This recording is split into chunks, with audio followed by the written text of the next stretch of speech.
they're just symbols, right? So officers hold those while they're watching the lines and carry them around. But rarely you're going to see that officer charging the battle with that halberd, right? Those are those old weapons that have kind of gone out of fashion on the field, in the battle, but exist as kind of like a throwback to their old history.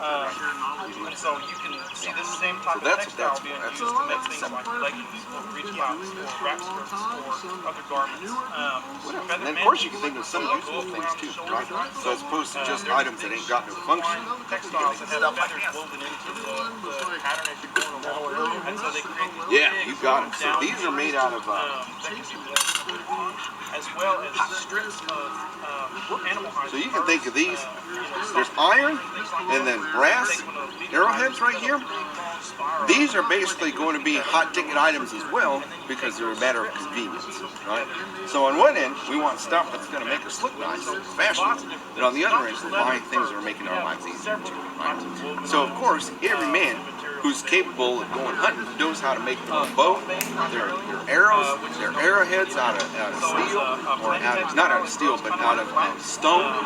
But why go through the trouble if we can just get a whole handful of these off of a trader like that, right? Now I don't have to worry about making those things and knocking them out of wood. Two, these are going to last longer than my stone points and things like that. So in a lot of instances, England are also manufacturing things that we know that they know we'll trade for because it's convenient. So even arrow shafts in bundles, they're churning those things out because they know we'll buy that item, so we don't have to make it ourselves, right? So sometimes they're manufactured, and then other times, things like these right here, when these kettles, when these brass kettles go bad and start falling apart, we'll take those things, break them, cut them up into different little slivers and things like that, and then those are going to become yeah. So just like today, we buy anything that we have because we want it or we need it. Right? Either it makes us feel good or it makes our life a little bit more easy. Same thing in the 1870s. Maybe I can get close to that. I don't know if I'll ever It's get a little bit different. With the magnifying glass there for starting fires? You got it. Yep. So this is known as a burning glass. And these are usually coming in from Germany. But it's basically got a brass wrapped wire handle with just the lens there.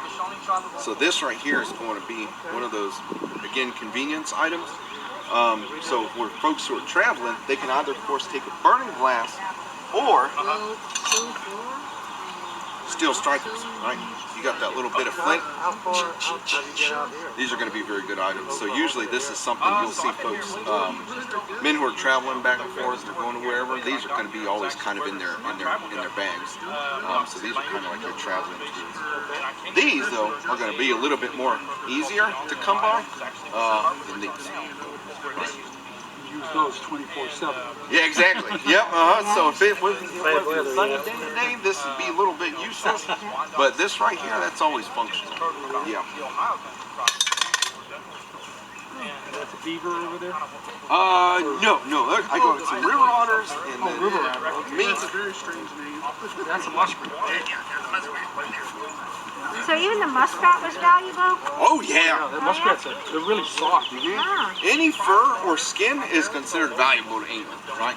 Depends on the use that they're going to have as to what that value is going to be. So the most commonly traded item are going to be deerskin, right? Usually with the fur on, because once that gets back to England, they're going to re-tan it anyway to be able to use it for shoes and book bindings and saddles and whatever it is. That right there is what they call tanned in the Indian fashion. Basically means brain tan. Yeah. So for the animals that we're hunting, have you ever heard that saying, each animal's got enough brains to tan itself? Yeah. That's where it comes from, right? So we'll use the brains of the animal to tan off those hides. But in some instances, England is going to be interested in furs, right? Like those muskrats or minks or beaver. Especially beaver's the most expensive fur because that fur, once it's scraped off and felted, it creates those fine contacts that maintain the ability to still repel water. So those become like top of the line goods. In other instances, they're only interested in the leather, right? Because that's going to be your main staple. So that's river otter? Yeah, them little long ones right there are river otters, and of course these ones right here, you can guess what those are. Yeah. Those are raccoons? Yeah. So So how many would they sell them in, like in a bundle? a bunch, right? So the way this works is we're here in the capital city. So when traveling delegates come here, we're not bringing goods, right? We're not lugging around first to come here and get goods and take it back. That's an established business under the English economy.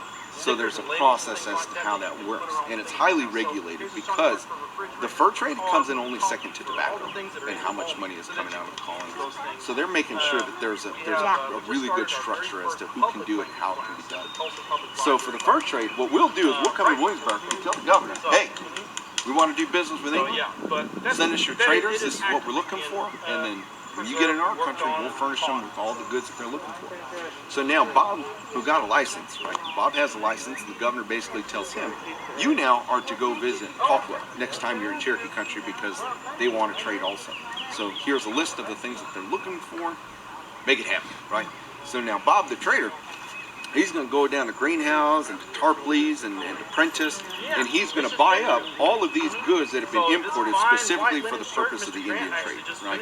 So he'll go out there and buy up yards of linen, wool, glass beads, burning glasses, scarves, hatchets, guns, powder, shot, knives, kettles, cups, whatever he can get a hold of, and he'll load those up on pack horses, and he'll be the one to go that 500 or 600 mile journey back out to Cherokee country with all those goods, and then he'll get to those villages, set up shop outside those villages. Then folks will come out, now you're going to start negotiating, right? So I'll take